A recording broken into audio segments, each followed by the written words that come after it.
بسم اللہ الرحمن الرحیم وصلی اللہ علی النبی الکریم۔ عورت کے بارے میں اسلام میں جو تعلیمات آئی ہیں تو اکثر لوگ یہ سمجھتے ہیں یا ایسا عام طور پر کہا جاتا ہے کہ اسلام جینڈر ایکولیٹی کے خلاف ہے۔ ان ادر ورڈس اسلام عورت کو ڈی گریڈ کرتا ہے، لیکن یہ بہت ناسمجھی کی بات ہے۔ مسئلہ اسلام کا نہیں ہے، مسئلہ ہے لا آف نیچر کا۔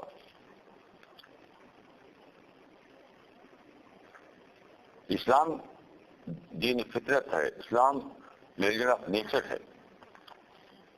یہ جو نیچر کا قانون ہے اسی کا نام ہے اسلام۔ اسلام میں عورت کو ڈی گریڈ نہیں کیا گیا ہے، بلکہ یہ پراپر پلیس جو نیچر کے جو خدا کے کریشن پلان میں بنتی ہے اس کی وہ پلیس دی گئی ہے اس کو۔ اصل بات یہ ہے کسی کو غلط نام دے کر، جس کو کہتے ہیں رانگ نامنکلیچر، غلط نام دے کر بدنام کرنا، یہ مسئلہ نہ تو ڈیگریڈ کرنے کا ہے، نہ یہ ہے کہ جینڈر ایکولیٹی کو نہ ماننے کا۔ سب سے پہلے آپ یہ جانیے کہ یہ دنیا جو ہے وہ کسی بنانے والے نے بنائی ہے، اس کا اپنا ایک کریشن پلان ہے، ہم اس کے اگینسٹ میں نہیں آ سکتے، کبھی ایسا پاسبل نہیں ہے۔ مثلا آپ یہ چاہیں کہ مرد بچہ پیدا کرے، عورتیں بچہ نہ پیدا کریں، کہ آپ کے بس میں نہیں ہے۔ بچہ پیدا کرنے کا کام عورت کرے گی، مرد نہیں کر سکتا ہے، کیونکہ خدا کے یا کریٹر کے کا جو نقش تخلیق ہے اس کے خلاف ہے یہ۔ آپ چاہیں کہ آپ ہوا سے آکسیجن نہ لیں بلکہ پانی پی کر آکسیجن ملتا رہے آپ کو، یہ پاسبل نہیں ہے۔ تو اصل چیز یہ ہے کہ کوئی بھی کام آپ کرنا ہو، عورت کا پلیس جاننا ہو یا کوئی اور کام، سب سے پہلے آپ کو جاننا چاہیے کہ لا آف نیچر کیا ہے۔ جیسے مثال کے طور پر میں اکثر یہ بات کہتا رہا ہوں کہ لوگ جو ہیں پرووک ہو جاتے ہیں، اپنی پسند کے خلاف کوئی بات ہوئی بھڑک اٹھتے ہیں اور لڑنے لگتے ہیں، وہ چاہتے ہیں کہ اس کو مٹا ڈالیں۔ یہ پاسبل نہیں ہے، کیوں؟ اس لیے کہ خدا کا جو نقشہ تخلیق ہے، گاڈ کا جو کریشن پلان ہے، اس میں ہر ایک کو فریڈم دی گئی ہے، فریڈم۔ خدا کو ہر ایک کا ٹیسٹ لینا ہے، جب ٹیسٹ لینا ہے تو فریڈم دینا ضروری ہے اس کے لیے۔ تو ہر آدمی اپنے فریڈم کا ایکسرسائز کر رہا ہے۔ آپ کہتے ہیں یہ کانسپریسی ہے، یہ ظلم ہے، یہ سب جھوٹی باتیں ہیں۔ چونکہ آپ فریڈم کو ابالش نہیں کر سکتے، اس لیے آپ کو فریڈم کو ٹالریٹ کرنا ہے۔ پرووکیٹو سچویشن ہو تو اس کو ٹالریٹ کرنا ہے۔ کیوں؟ پرووکیٹو سچویشن جو پیدا ہوئی وہ کسی نے اپنی فریڈم کو آپ کے خیال سے غلط ایکسرسائز کیا، لیکن آپ کسی کو ڈکٹیٹ نہیں کر سکتے۔ جو خدا نے فریڈم دی کسی کو، اس کا اپنا یہ ڈیسیژن ہے کہ وہ اس کو مس یوز کرے یا مس یوز نہ کرے۔ آپ کچھ نہیں کر سکتے، وہ مس یوز کرے گا، اور خدا اس کو پرمٹ کیے ہوئے ہے کہ تم مس یوز کرو چاہے پراپر یوز کرو۔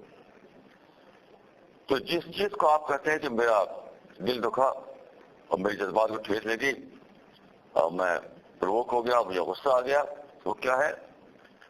وہ ہے لا آف نیچر کے خلاف، کسی انسان کے خلاف نہیں ہے، کسی انسان کے خلاف نہیں ہے۔ آپ کو یہ کرنا پڑے گا کہ خدا کا جو تخلیقی نقشہ ہے اس سے اپنے کو ایڈجسٹ کریں۔ آپ یہ نہیں کر سکتے کہ خدا کے تخلیقی نقشے کو ابالش کر دیں۔ اسی طرح سے معاملہ ہے عورت اور مرد کا۔ عورت مرد کو خدا نے برابر پیدا ہی نہیں کیا، سائیکالوجی کا جو اسٹڈی کی گئی ہے، بایولوجی میں جو اسٹڈی کی گئی، اسے ثابت پروو ہو چکا ہے کہ عورت اور مرد میں دونوں میں اتنے ڈفرینسز ہیں کہ وہ الگ ہے، وہ الگ ہے، وہ مس ڈفرینٹ ہے، وہ مسٹر ڈفرینٹ ہے. تو آپ کیا کریں گے؟ You have to know the art of difference management rather than eliminating the differences. تو جینڈر ایکولیٹی جو ہے گویا کہ ڈفرینس کو ایلیمنیٹ کرنا چاہتی ہے، جو کہ پاسبل نہیں ہے. اسی وجہ سے کیا ہوا کہ عورت پوری ہسٹری میں انٹرٹینمنٹ کا رول کرتی رہی، تفریح کا رول، بس اسی سے اس کی زندگی شروع ہوتی ہے، اسی میں اس کی زندگی ختم ہو جاتی ہے. سارے پوٹینشیل اس کے پڑے رہتے ہیں، وہ اویل نہیں کر پاتی اس کو، بس تفریح کا رول، تفریح کا رول، تفریح کا رول. میں سمجھتا ہوں کہ عورت کو ڈسکور کرنا چاہیے کہ وہ اس سے بڑا رول اس کے لیے مقدر ہے، وہ ہے positive role, creative role, positive role اور کریٹو رول جو اس کے مقدر ہے. لیکن اس کے لیے اسے لا آف نیچر کو ماننا ہوگا، لا آف نیچر کو سمجھنا ہوگا. وہ کیا ہے؟ وہ یہ ہے کہ عورت اور مرد کے درمیان ایکولیٹی نہیں بلکہ ان ایکولیٹی ہے. یعنی جینڈر ایکولیٹی جو ہے یہ الٹا قانون ہے. صحیح بات ہے کہ جینڈر ان ایکولیٹی. اس کا مطلب کیا ہوا کہ آپ یہ کوشش اگر کریں جینڈر ایکولیٹی قائم کرنے میں تو آپ ہمیشہ ناکام رہیں گے. صحیح فارمولا ہے جینڈر کوآپریشن، جینڈر ایکولیٹی نہیں، جینڈر کوآپریشن. یہ دو مسٹر ڈفرینٹ آپس میں کوآپریٹ کریں، ایک دوسرے کے ساتھ مل کر چلنے کا فیصلہ کریں. جیسے آپ جانتے ہیں کہ کاگ ویل ہوتا ہے، ایسے ایک ایسے چلتے ہیں دونوں مل کر کے، تو کاگ ویل جیسا معاملہ ہے، ایک دوسرے کوآپریٹ کرتے ہیں دونوں ویل. ایک ویل دوسری ویل کے ساتھ کوآپریٹ کرتا ہے تب پوری مشین چلتی ہے. تو یہ معاملہ ایکولیٹی کا ہے ہی نہیں، یہ معاملہ کوآپریشن کا ہے. So you have to know the principle of cooperation rather than principle of equality. اسی آفیسر میں ساری دنیا پڑی ہوئی ہے. اور نتیجہ کیا ہے کہ جب عورت اور مرد اکٹھا ہوتے ہیں شادی کر کے تو دو مسٹر ایگوئسٹ اکٹھا ہو جاتے ہیں، مس ایگوئسٹ اور مسٹر ایگوئسٹ، اور ہمیشہ ایگو پرابلم ہوتا رہتا ہے. اسی کا نتیجہ ہوتا ہے سپریشن، اسی کا نتیجہ ہوا سپریشن. برابری کانسیپٹ پھر آپ نیچر کے خلاف ہے. صحیح بات ہے کہ ان نا برابری ہے، ان ایکولیٹی ہے. وہ کس لیے ہے؟ تاکہ آپ دونوں ایک دوسرے سے کوآپریشن کریں. جیسے میں کہہ سکتا ہوں کہ سورج اور سمندر دونوں میں ایکولیٹی نہیں ہے، ان ایکولیٹی ہے. آپ کہیں گے سورج جیسا ہے ویسے سمندر ہے، یا سمندر ہے ویسا سورج ہے، تو کبھی بارش نہیں برسے گی. جو رول سورج کا ہے وہی سمندر کا ہے، جو سمندر کا رول وہی سورج کا رول ہے. تو اب جا کر یہ چلائیں آپ ایکولیٹی پرنسپل، تو کبھی یہ رین ہونے والی نہیں ہے. تو نیچر میں الگ رول ہے سورج کا، الگ رول ہے سمندر کا. تو دونوں ایک دوسرے کوآپریٹ کرتے ہیں تب رین ہوتی ہے. ایسی عورت اور مرد کو ایک دوسرے کے ساتھ کوآپریٹ کرنا چاہیے، تب یہ ہوگا کہ عورت اپنے پوٹینشیل کو اویل کر سکے. میں جہاں تک سمجھا ہوں ایک بہت ہی اچھا رول ہے عورت کا، وہ ہے ایڈوائزر. میں سمجھتا ہوں کہ بیسٹ ایڈوائزر عورت ہے کسی مرد کی، بیسٹ ایڈوائزر. کیوں؟ اگر اس تقسیم کو مان لیا جائے کہ عورت اپنے ورک پلیس میں ہے، مرد اپنے ورک پلیس میں ہے، دونوں کا ورک پلیس الگ الگ ہو، تو دونوں ایک دوسرے کے لیے بیسٹ ایڈوائزر بن سکتے ہیں. اگر ورک پلیس ایک ہی ہو تو آپ غور کیجئے ایک ہی ورک پلیس میں دونوں ہیں. اب کوئی وہاں پر کوئی ایسی بات ہوئی جس سے ایک کو غصہ آیا تو دوسرے کو غصہ آ جائے گا, دونوں اپنے آرگو ہو جائیں گے, تو کون کس کو ایڈوائز کرے گا؟ یہ کہ اگر ایسا ہو کہ ایک کا ورک پلیس دوسرا آیا, دوسرے کا ورک پلیس دوسرا آیا, تو ایک کو اگر غصہ آیا دوسرا بغیر غصے کا ہوگا, وہ نارمل موڈ میں ہوگا, وہ اچھا ایڈوائز کر سکے گا, جس کو ہم کہیں گے کہ ایڈوائزر کے لیے ضروری ہے کہ وہ غیر متاثر ذہن کے ساتھ ہو. متاثر ذہن کے ساتھ کوئی آدمی ایڈوائز نہیں کر سکتا آپ کو. اس کی میں ایک ایگزامپل دیتا ہوں ہسٹری سے, ایک بہت اچھا ایگزامپل. وہ ایگزامپل ہے ایمپرر اکبر کا. ایمپرر اکبر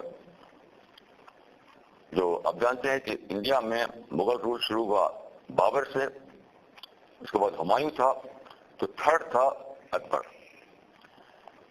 تو ایسا ہوا کہ اکبر کے زمانے میں ایک عالم تھے, اسکالر تھے بہت بڑے, ان کا نام تھا ملا عبد النبی. انہوں نے اکبر کو جب جو چھوٹا تھا تو اکبر کو پڑھایا تھا. یعنی ملا عبد النبی جو تھے وہ اکبر کے استاد تھے.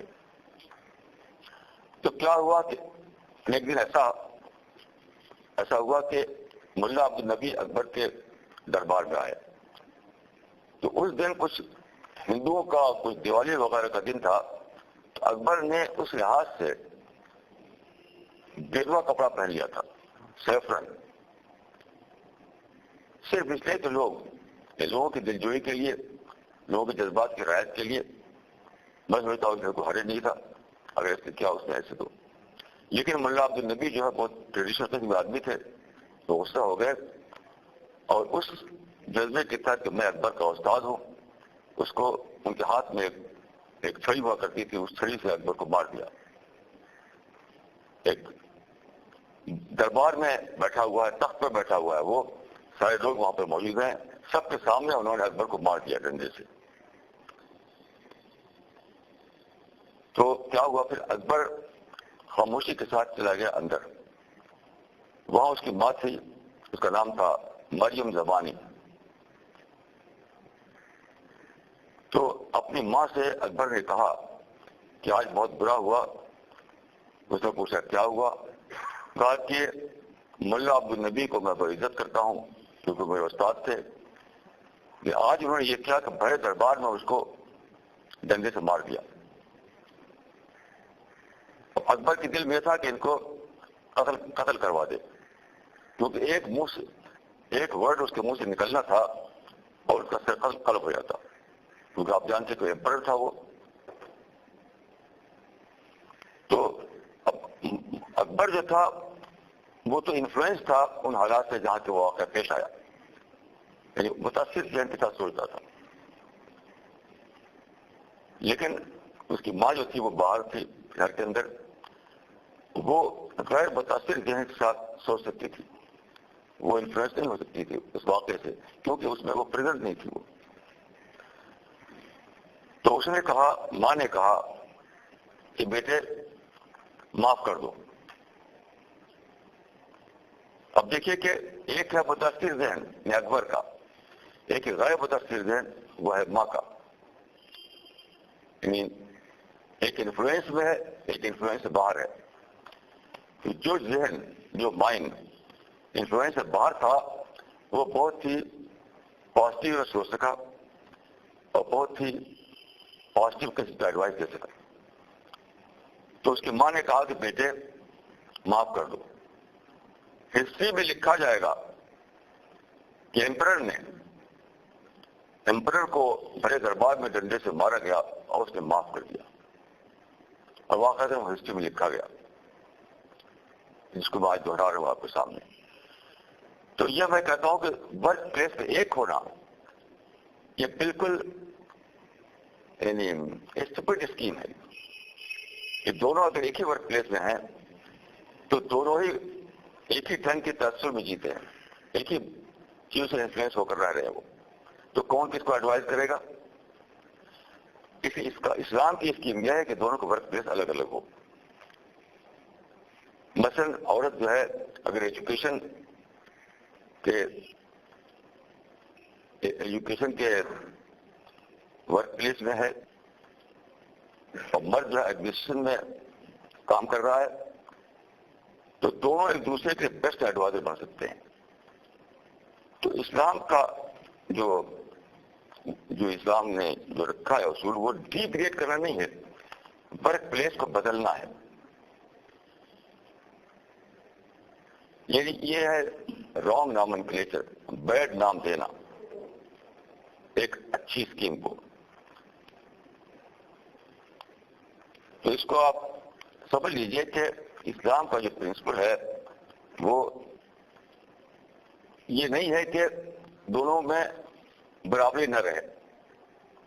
برابری کا معاملہ نہیں ہے، دو ورک پلیس کا معاملہ ہے.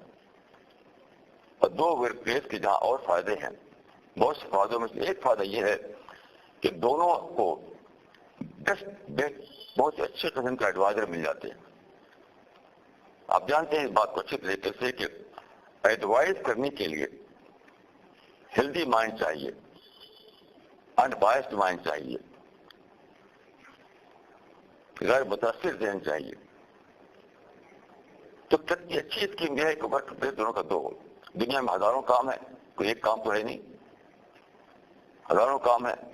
تو اسلام کا اصول یہ ہے کہ ورک پلیس دو کر دیا جائے. اس کے بہت سے فائدوں میں سے ایک فائدہ یہ ہے جو میں نے آپ کو خدمت کیا اکبر کی مثال کی صورت میں. قرآن میں ایک آیت ہے عورتوں کے بارے میں کہ خلق لکم من انفسکم ازواجا لتسکنوا الیہا. خلق لکم من انفسکم ازواجا لتسکنوا الیہا. اس کا مطلب یہ ہے کہ God created spouses for you so that you may find peace in them. یہ آیت جو ہے قرآن کی، یہ دراصل وہی جو میں نے کہا یہ کریشن پلان کو بتا رہی ہے. یعنی خدا کے مطابق جو کریشن پلان ہے اور جو لا آف نیچر ہے وہ کیا ہے اس کو بتا رہی ہے. وہ کیا ہے کہ عورت اور مرد دونوں ایک دوسرے کے لیے پیس کا سورس بنے. God created spouses so that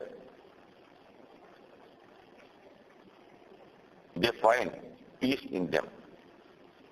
یہ دونوں کے لیے ہے. دیکھیے آپ پیس کا جو ورڈ ہے وہ کسی لمیٹڈ سینس میں نہیں ہے، بہت ہی یعنی ہر چیز کو کور کر رہا ہے وہ، کہ پیسفل مائنڈ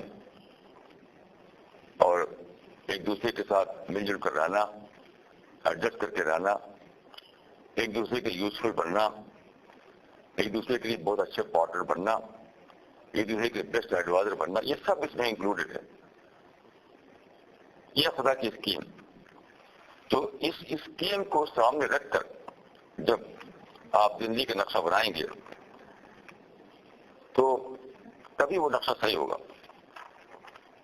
اگر اس اسکیم کو سامنے نہ رکھا جائے، اپنے مائنڈ سے سوچ لیا جائے کچھ، تو مائنڈ سے جو سوچیں گے آپ وہ پریکٹیکل تجربے میں فیل ہو جائے گا. جیسے مثال کے طور پر اکنامک فیلڈ میں بہت سے ریفارمر تھے دنیا میں جنہوں نے سوچا کہ اکنامک ایکولیٹی یہ ڈریم رہا ہے سینکڑوں سال سے لوگوں کا، لیکن اکنامک ایکولیٹی صرف ایک خیالی بات ہے. کیوں؟ جب نیچر سب کو برابر نہیں پیدا کر رہی ہے، کسی کو فزیکلی اسٹرانگ پیدا کر رہی ہے، کسی کو فزیکلی ویک پیدا کر رہی ہے، کسی کا برین بہت زیادہ زبردست ہے، کسی کا برین کم زبردست ہے، کوئی بہت ایموشنل ہے، یعنی ہر آدمی ڈفرینٹ ہے. تو آپ اکنامک ایکولیٹی کیسے لائیں گے؟ تو یہ نیچر کے مطابق نہیں ہے. اور دوسری بات یہ ہے کہ نیچر نے جو ان ایکولیٹی رکھی ہے اکنامک فیلڈ میں، وہ کوئی ایول نہیں ہے، اسی سے چیلنج پیدا ہوتا ہے. اگر اکنامک فیلڈ میں ان ایکولیٹی نہ ہو تو کیا ہوگا؟ چیلنج نہیں ہوگا، کمپٹیشن نہیں ہوگا، تو ترقی کیسے ہوگی؟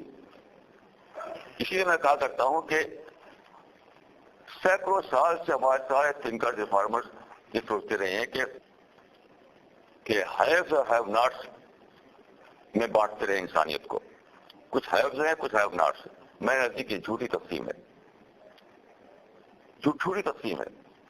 صحیح تقسیم یہ ہے کچھ پوٹینشیل ہیوز ہیں، کچھ ایکچوئل ہیوز ہیں. جیسے ہمارے ڈاکٹر عبدالکلام جو ہمارے پریزیڈنٹ ہیں، بچپن میں پوٹینشیل سینس میں وہ ہیوز تھے، بٹ ایکچوئل سینس میں ہیو ناٹ تھے وہ. اب آج جو ہے وہ ان کا پوٹینشیل ایکچوئل بن چکا ہے، وہ ہیو ناٹ سے نکل کر ہیو میں آ گئے، ہیو کی لسٹ میں آ گئے ہیں وہ. تو زندگی میں ہوتا رہتا ہے، ہر آدمی کوشش کرتا ہے، دوڑ کرتا ہے، چیلنج کا سامنا کرتا ہے اور آگے بڑھتا ہے. اسی لیے نیچر نے برابری نہیں رکھی. برابری ہوتی تو زندگی کی ایکٹیویٹیز ختم رہتی.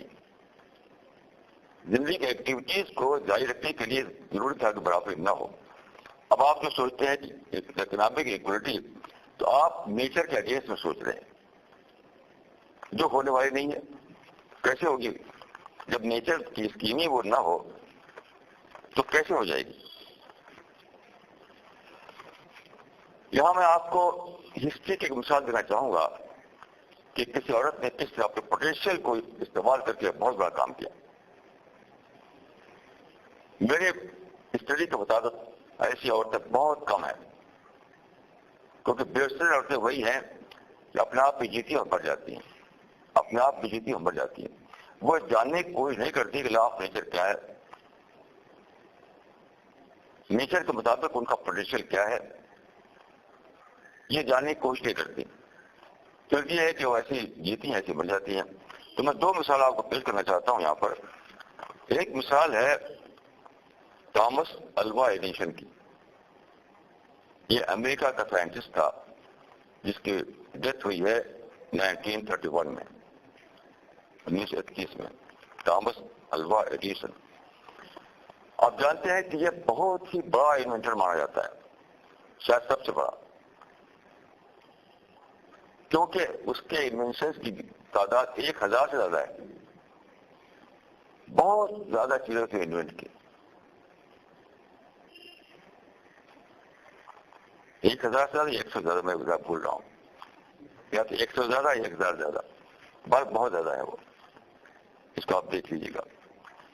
تو کیا ہوا، تھامس الوا ایڈیسن جو تھا اسکول میں پڑھتا تھا اور ٹیچر نے اس کو نکال دیا. کیوں؟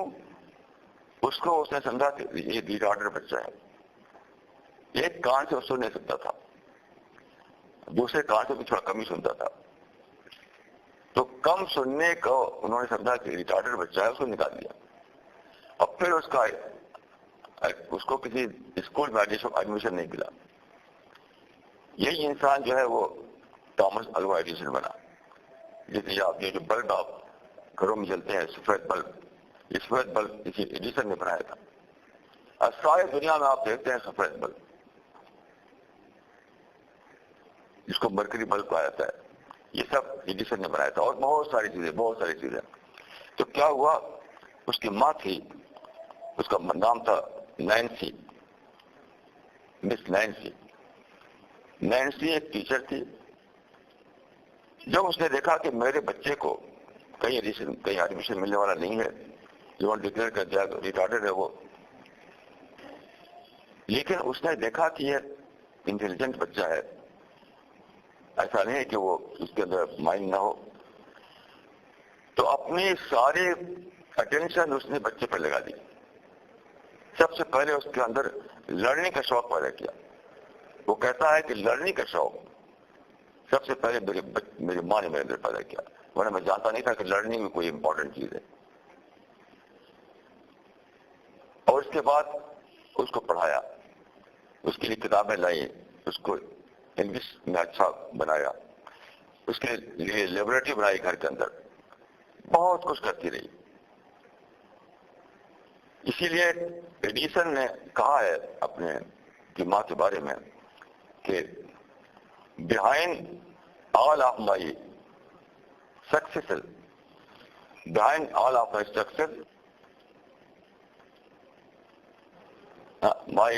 mother is the only source behind all of my success. My mother is the greatest source of my mother is the source of behind all of my success. تو اس نے یہاں پر دیکھیے، میں تو سوچتا ہوں کہ اگر وہ بچہ اس کا بیوٹیفل بچہ ہوتا تو شاید یہ بھی نہ ہوتا. کوئی بیوٹیفل بچے کو کھلونا لاتی، چاکلیٹ لاتی، جیسا کہ مودودی دکھے قصہ میں نے بیان کیا آپ کے خدمت میں.